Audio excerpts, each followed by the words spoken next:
So this is the unit where we will deal with introduction to statistics, and it will basically cover, understand how data and statistics are used to support conclusions and decision making.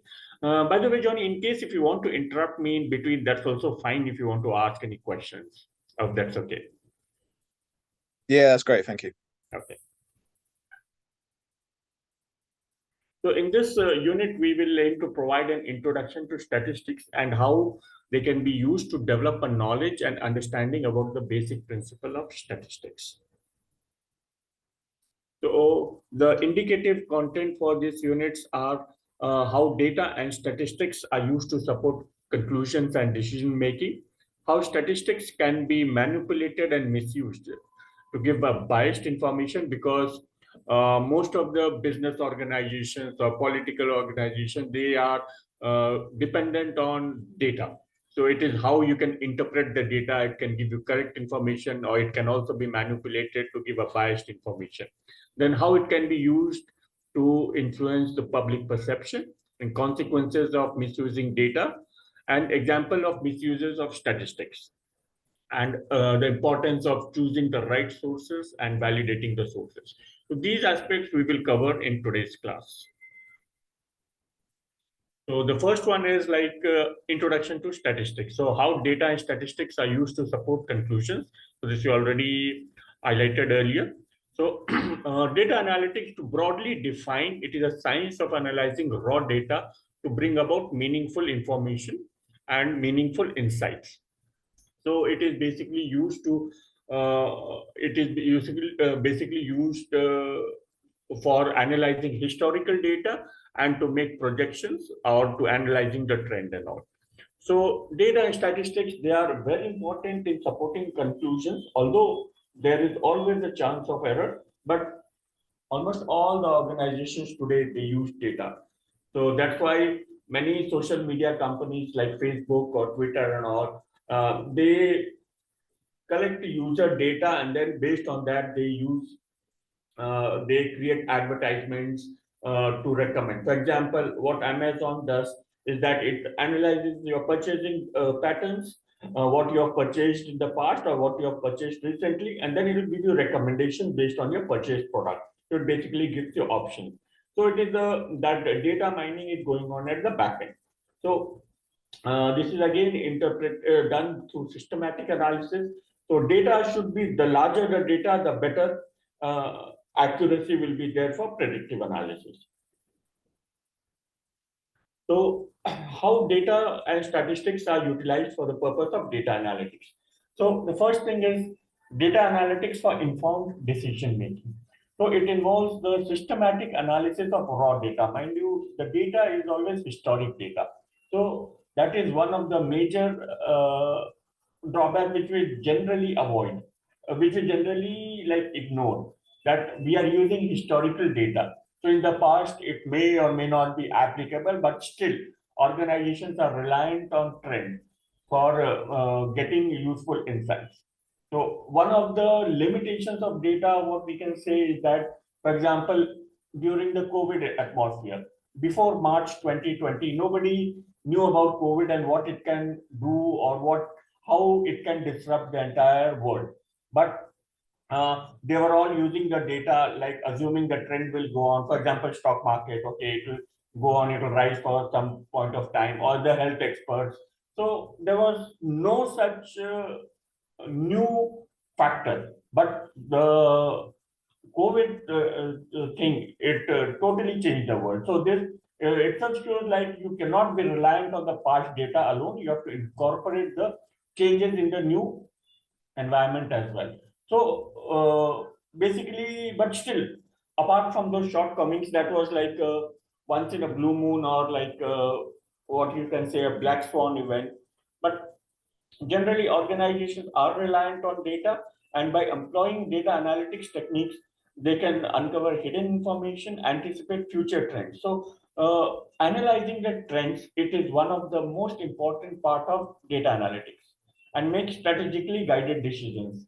For example, if Amazon has made $100 billion of revenue, I'm just giving a number. It has made $100 billion of revenue. So what it can do, it can search out the different geographies where the trend is growing, and accordingly it can make a projection, okay, how much revenue it's going to achieve next year. So that is one of the use for data analytics for informed decision making. Then you have statistics for evidence-based policy. So statistics is generally used for making policy decisions in government as well. The government, they use they employ a lot of data scientists to analyze the trend. For example, what is the population growth, whether it is an increasing trend or it is a declining trend, what is the birth rate, what is the death rate. So accordingly, it can have major implications on certain policy aspects. For example, you have NHS, how much workload on will be there. For example, if the life expectancy is increasing, then people will go on to live longer. That means there can be more burden on the NHS and the old care services. So these are some of the policy implications. So statistics, they aid in policy development by providing empirical evidence. They allow policymakers to evaluate the effectiveness of existing policies. So just like I gave an example of NHS, so whether the current allocation of NHS will be sufficient or more allocation would be required, more budgetary allocation. So that is one of the example of evidence-based policy. Then through statistical analysis, governments and organizations can make data-driven decisions to address societal challenges. So, and the next one is data-driven decisions making in business. So, in the business world, data-driven decisions involves leveraging data to enhance operational efficiency. So, how this is done? So, basically, you analyze the business processes of each department, how these can be improved. So, the different data points are collected.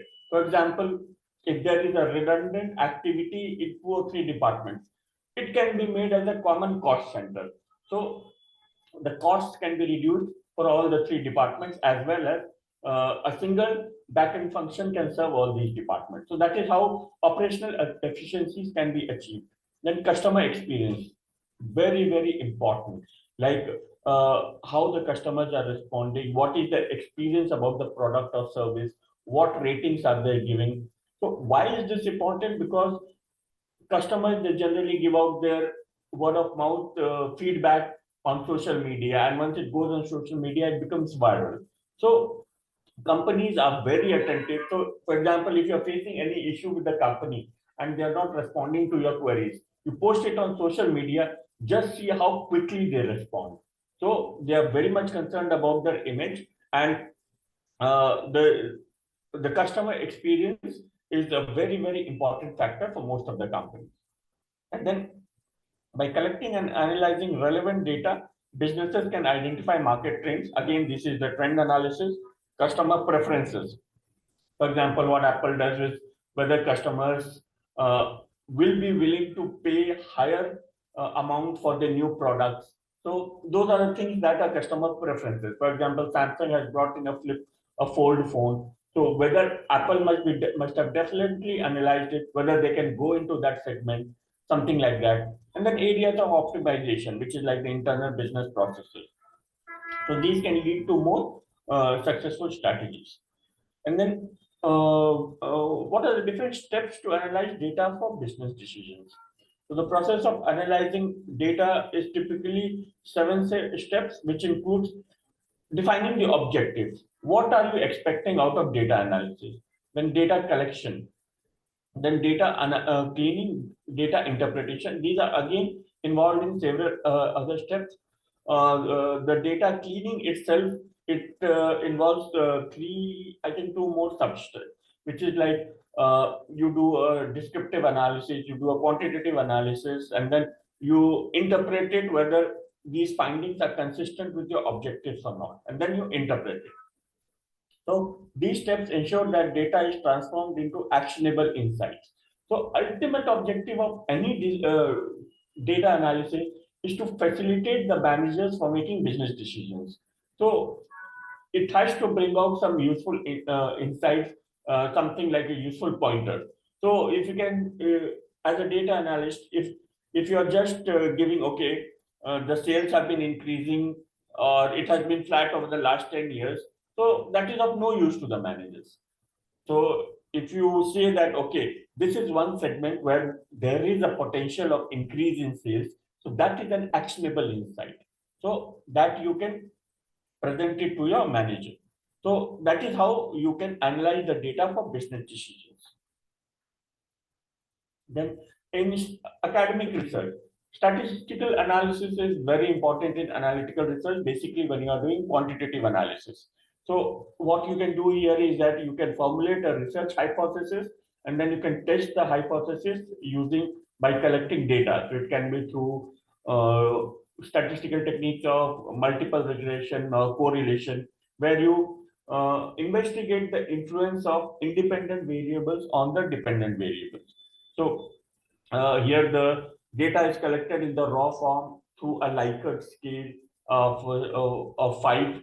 So which is like strongly disagree, disagree, neither agree nor agree, agree, and strongly agree. So that is your Likert scale of collecting the data. And then the analysis is done using statistical tools, like I said, multiple regression or correlation. And then you can see whether the null hypothesis is supported or whether you can reject the null hypothesis and accept the alternate hypothesis. So that is how data analysis is carried out in academic research. So to conclude, data and statistics are indispensable tools for supporting conclusions and providing useful insights to the managers. Always remember that whenever you're doing data analysis, it should bring out some useful insights and it should help in decision making. So next we look into what are the key terminologies. So this we should have discussed in introduction, but since we are at the starting point, this is also applicable here. So statistics, broadly defined, is a scientific discipline that encompasses the collection, organization, analysis, interpretation, and presentation of data. So it's not only collection and analysis. So first of all, you collect the data from a defined objective, and then you analyze the data, you interpret the data, and you present the data. So it serves as a fundamental tool in various fields, including science, industry, and social research. Statistics is also known as the science of collecting and analyzing numerical data. So these are like the different interpretation of statistics. So analyzing numerical data in large quantities, especially for the purpose of inferring proportions in a whole from those in a representative sample. So in data analysis, it is not possible to collect data from the entire population. So the process is that you collect data from a representative sample, you do the analysis, and then you project the data to, you generalize the data for the larger population.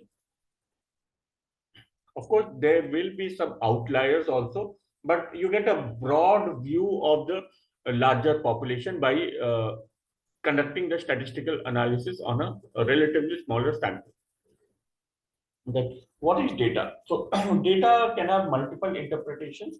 The most simplistic interpretation is that data are the quantities, characters, or symbols on which operations are performed by a computer, which may be stored and transmitted in the form of electrical signals.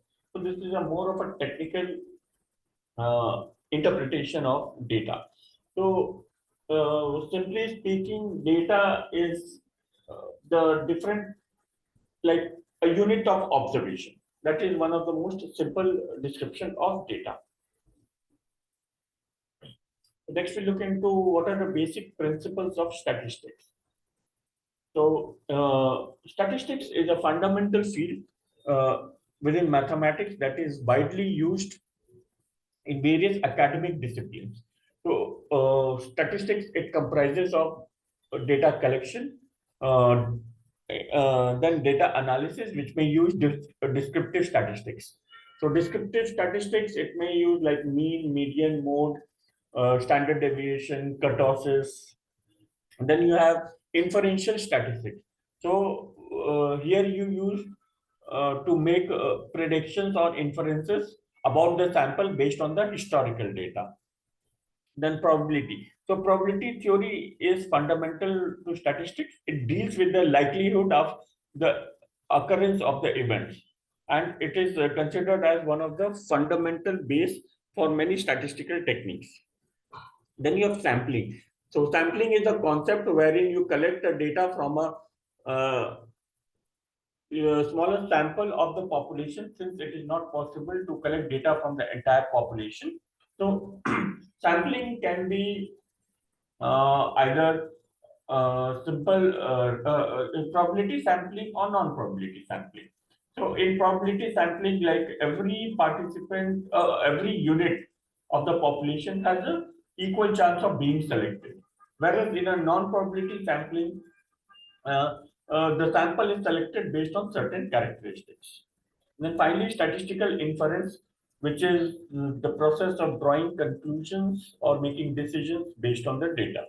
So this again involves testing, formulating research hypotheses, testing the hypothesis based on data, and then interpreting the behavior of the data or the patterns. Then we also have experimental design, where the design of experiments is conducted for like investigating the behavior of the sample under investigation. Statistical software, there are different statistical software available in the market. If you ask me, I personally use SPSS. Then I've also used R, and Python I have not used much, but I like SPSS, so that's one of the much easier methods for me. Then one more important aspect in data analysis is the ethical issue. So since you are collecting samples from the primary data from the participants, you should ensure that the participants are not minors, or they are basically above 21 years of age. You are not forcefully collecting data from them. You are not like enticing them, like through giving some incentives, or probably through some commercial considerations for participation in the data collection process. So these are all the ethical issues that needs to be concerned when the research involves human subjects. And then presentation and interpretation, it is the output of your research or the data collection and analysis exercise. So all of these are common to the basic principles of statistics. So the first learning objective is how data and statistics are used to support conclusions and decision making. So, this is the entire process of data and statistics is to first collect the data, analyze the data, and then interpret the data and present the data. So data and statistics, they play an important role through in different domains, whether it is, for example, say stock markets, whether it is education domain, whether it is healthcare domain. So for example, you can investigate the relationship between the people who are smoking cigarettes and the increase in cancer, something like that, or probably the obesity of the people and the life expectancy. So, or probably the risk of increase in heart attacks. So some of these studies, there are many studies which are conducted, and there are a lot of examples on this. So that can be a useful starting point. And then, so for all of these, you need to have data.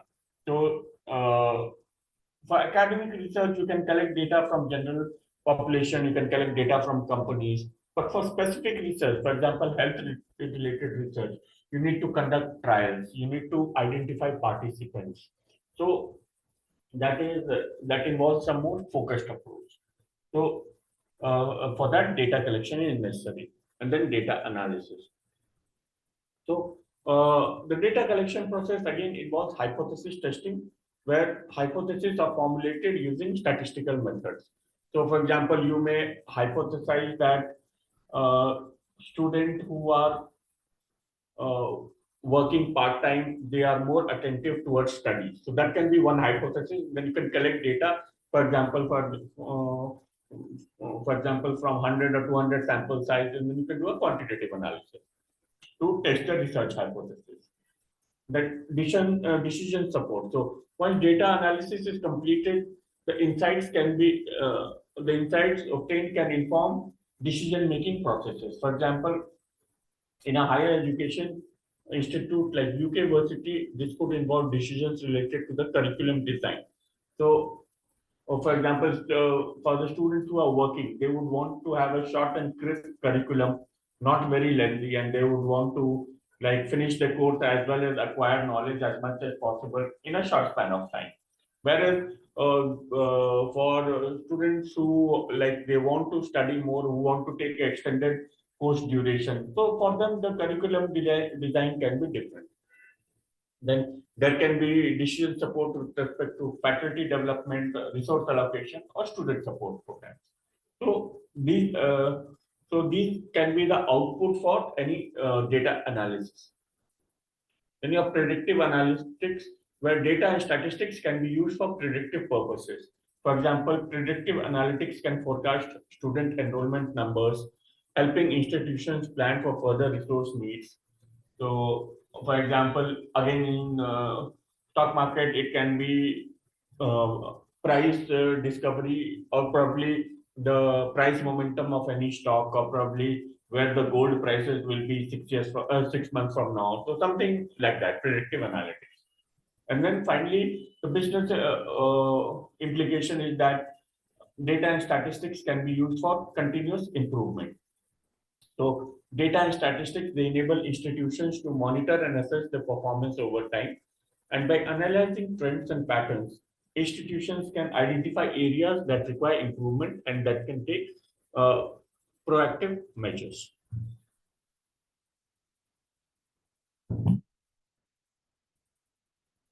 So in conclusion, data and statistics, they serve as bedrock of informed, objective, and evidence-based decision making.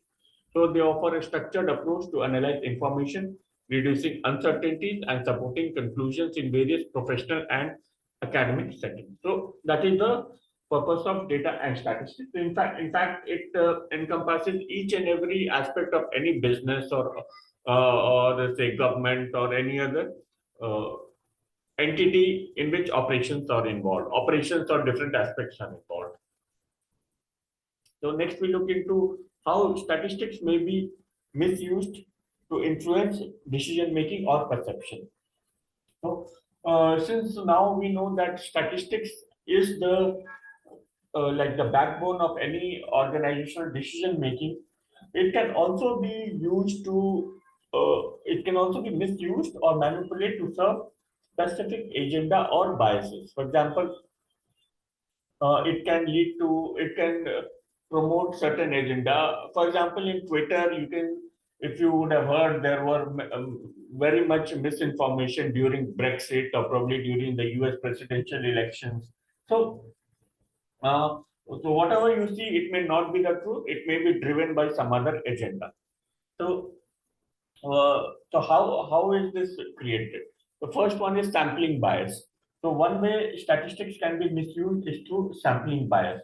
When a sample used for analysis is not representative of the entire population, that means it represents the views of only very small percentage of the population. But the decision makers, they may see the output of the results, and they may rely on these results to draw conclusions that do not accurately reflect reality. So that is an example of sampling bias, and that can lead to bias in decision making. Then the second aspect is cherry picking data, which means that selecting only few data and not considering the entire data for analysis. So misuse of statistics can involve selectively presenting data that supports a particular viewpoint.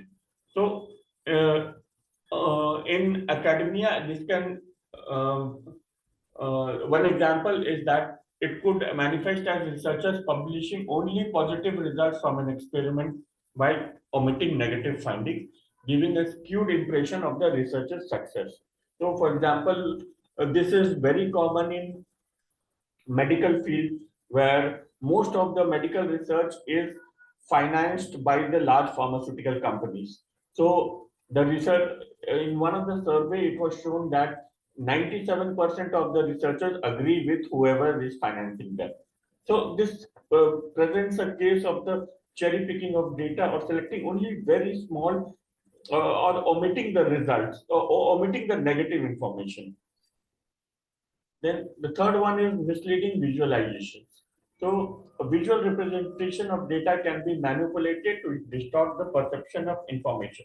For example, graphs and charts can exaggerate differences, use inappropriate scales, or it can use only a small timeline rather than, for example, you can use data of only last 3 years and then be biased rather than using data of last 10 years or 20 years.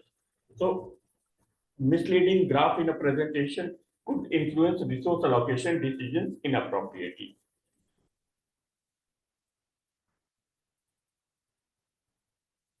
Then the next aspect is confusing correlation with causation. So statistics can be misused by implying a causal relationship between two variables when there is only correlation. So you should remember that correlation is not causation.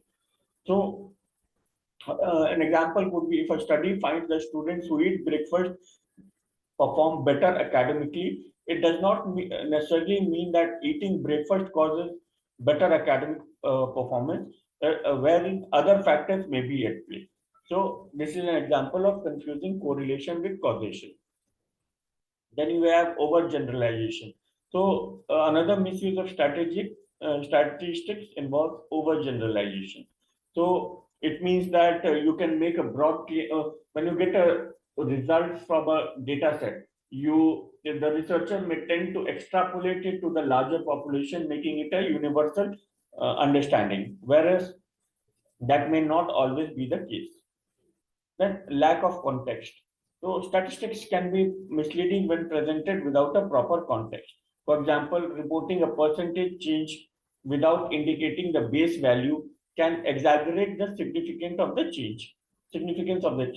For example, in higher education, it can lead to misconceptions about the impact of policy changes or program improvements. So this is again another example of how statistics can be misused to influence decision making or perception.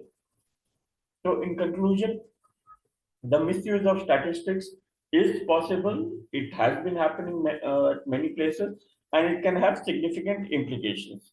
So it is essential to critically assess the statistical claims and consider the source and methodology and be aware of the various tactics employed to distort the data.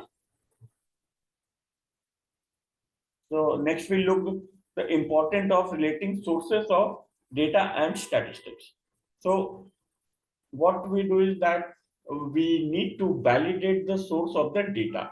So whether the source of the data is authentic, whether the data can be considered for data analysis. For example, in the higher education sector, the process is particularly crucial to maintain the quality of research and educational practices.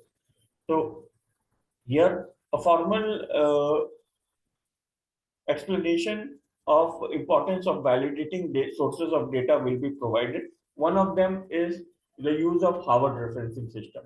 So these standards are prepared so that whenever any external party, or for example, any other person other than the researcher is viewing them, so they can understand, okay, this is based on that standard. Similarly, if you see the financial statements in US or UK, a particular format has been prescribed. For example, in US, there is a particular format in which you have to present the financial statement. So it just brings a uniformity, a standard for that. So the importance of having validated sources of data is that it ensures credibility and trustworthiness. For example, if you want to go and check the revenues of a company, you can have it at multiple places, but the most authentic source of information is the audited financial reports of the company or the annual reports. So that provides credibility and trustworthiness. So validating data sources, it helps establish the credibility and trustworthiness of the information. Secondly, it minimizes the errors and biases. For example, validation of sources, the unverifiable or unreliable data may contain inaccuracies and it may lead to a false positive outcome or false negative, or probably basically a false uh, data output of the analysis of the data. So, by confirming the reliability of data sources, researchers can reduce the risk of introducing bias in their work. Then, the third aspect is support reproducibility. So, reproducibility is a fundamental principle in research and in statistics as well. So, validated sources allows it allows other researchers to reproduce and verify the findings independently. So this enhances the transparency and accountability of the research. Then next is avoids plagiarism. So when you have the authentic source of data, you can quote it, you can cite it, and then there will be no plagiarism issue, especially when you're working in academic research. The next aspect is facilitates peer review. So validated sources of data make it easier for the research to undergo peer review, a critical process in academic quality assurance. Moreover, peer reviewers assess the validity of the data and sources used in the study. So that makes that enhances your academic integrity and your research is viewed as more authentic and meets the scholarly standards. Next is informed decision making. In the context of higher education, which we are giving example, validated data and statistics are essential for informed decision making. So whether it's formulation educational policies, allocating resources, or assessing student performance, reliable data sources are foundation upon which effective decisions are built. So it basically summarizes the principle that informed decision making, it is generally possible when you have the correct data input, and then that the output of that data, the analysis can give you useful insights based on which you can make decisions. So in conclusion, validating sources of data is essential for maintaining the accuracy, quality, and reliability of the data analysis. So in academic research, researchers must diligently apply data validation techniques to ensure the reliability of the findings and maintain the trust of their audience. So next is like how the data and statistics are used to influence public perception. So data and statistics, they are frequently used to influence public perception, sometimes for legitimate purposes, but sometimes also for illegitimate purposes. For example, climate change. First example, we look into how climate change the policies are formulated. So first thing is that data selection. Suppose that climate advocacy group wants to raise public awareness about the urgency of addressing climate change.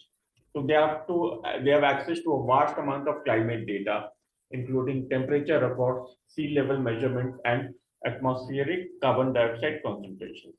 So the advocacy group chooses specific data points. It does not include all data points. For example, it says that China is emitting a lot of carbon dioxide and it is reliant on a lot of fossil fuels. But it is not showing that the same amount of carbon dioxide is being emitted by United States. So that is a partial presentation of data. So they create visually compelling graphs and highlighting recent temperature increases, increase the impact, basically rising sea levels and the upward trend in carbon dioxide over the past few decades. So here, what is basically happening is that the narratives are being framed to influence the public perception. So alarming languages such as unprecedented temperature rise, rising sea levels, threat to food security and all. So these are the ways in which the media, the different social media, the different communication channels and the different advocacy groups, they used to influence the public perception. Then the advocacy group disseminates these data and narratives through various channels, say social media, press release, and public presentation. So the general public as well as the policy makers are targeted. So this is how data and statistics are used to influence public perception.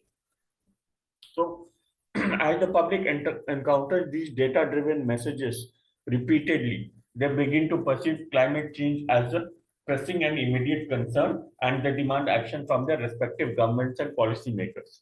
So the policymakers may also face increased pressure to take action on climate change in regulating the amount of greenhouse gas emissions and asking people to switch from, say, gas from petrol, diesel, from traditional fossil fuels to renewable or green energy such as electrical vehicles. So they can introduce policies.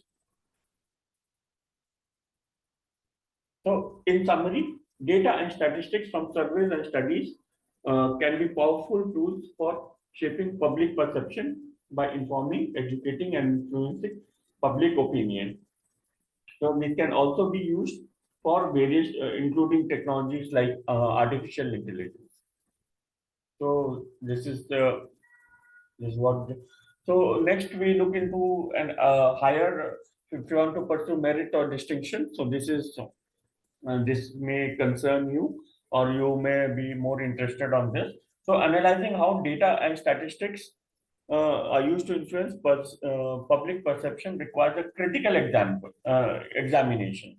So let's analyze an example involving the portrayal of crime rates in a specific city. So how the data is presented, like our data is presented like a local news outlet reports that crime rates in city X have rocketed by 50% in the 5 years in the past year. They provide a graph showing a sharp increase in reported crimes over the past 12 months. Now, when you want to authenticate the data source, it is very essential that you scrutinize where the data is coming from. In this case, the crime data likely comes from local law enforcement agencies or government reports. So while these sources are generally considered reliable, it's crucial to verify that data has not been selectively chosen or manipulated to present a particular narrative. So now, the second most important thing is time frame selection. So this we had highlighted earlier also. Like if you're presenting only 2 years data and not using last 10 years or 20 years data, then that presents only a biased picture. So the choice of 1 year time frame can significantly impact the perception of crime rates. An increase within a specific period may not necessarily indicate a long-term trend. So analyzing data over a more extended period, such as 5 or 10 years, could provide a much better clarity and or the trend with respect to the crime rate. Then percentage increase. So the news outlet highlighted a 50% increase in crime rates. However, without knowing the actual number of crimes involved, this percentage can be misleading. For example, if the previous year the crime was only say 35 incidents were reported, whereas in the next year it was reported 52. So, but it is still in a population of say 1 million. It is still very less, 35 to 52. But increase in 50%, that presents an alarming picture. So that is again, you need to check the data source, the percentage, and in what context it is being used. Now, next one is contextual information. So, what types of crimes are included in the data? Is it robbery? Is it theft? Is it murder? It is attempt to murder? Are there socio-economic factors or policy changes that could explain the increase? So, these things need critical analysis. So, without context, the public may jump to conclusions. So, that can create a law and order situation in the country. Then comparison with other cities. Comparing one city's crime rate to another city's national average can provide a more meaningful perspective. So is city X an outlier, or is the reported increase consistent with the broader trends? So that can again help you to support a hypothesis or reject a hypothesis. So source evaluation. So in assessing the influence of data and statistics on public perception, credibility of source is very, very important. So most of the cases, the sources are the media outlet or the publication. So when it is the local news outlet, so local news outlets are generally considered credible sources of information. However, they may have their own editorial biases. They may suppress some information or they may highlight specific information to increase their viewership or sensationalize the stories. Then you have law enforcement agencies. So the crime data likely originates from law enforcement agencies, which can be considered as a reliable source. While they are authoritative sources, there could be concerns about underreporting. So again, there could be an issue. Some cases may be suppressed. For example, if the crime involves a billionaire, then they could say underreport it or suppress the information. And for example, if there is a widespread some kind of virus is spreading, so the government may want to be very careful releasing the information for public perceptions of safety.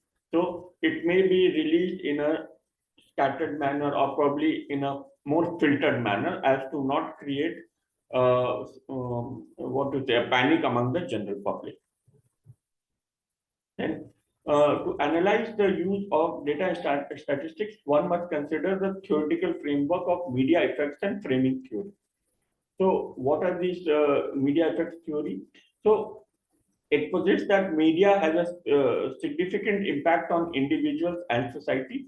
One of the key components is agenda setting, which suggests that media can influence which topics are important and which topics are not. So basically, the media is mostly concerned about the viewership and sensationalizing the story. So they may suppress some information or they may exaggerate some information. Then you have the framing theory, which focuses on how media frames or packages information to shape public perception. So different frames can lead to varying interpretations of the same data. So as you can have different, for example, in media, there are different experts.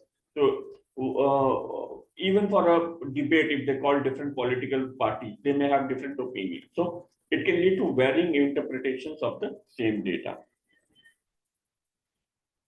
So an example to illustrate this concept is alarmist perspective. So the report highlights that global temperature have risen by 1.5 degrees Celsius in the last century.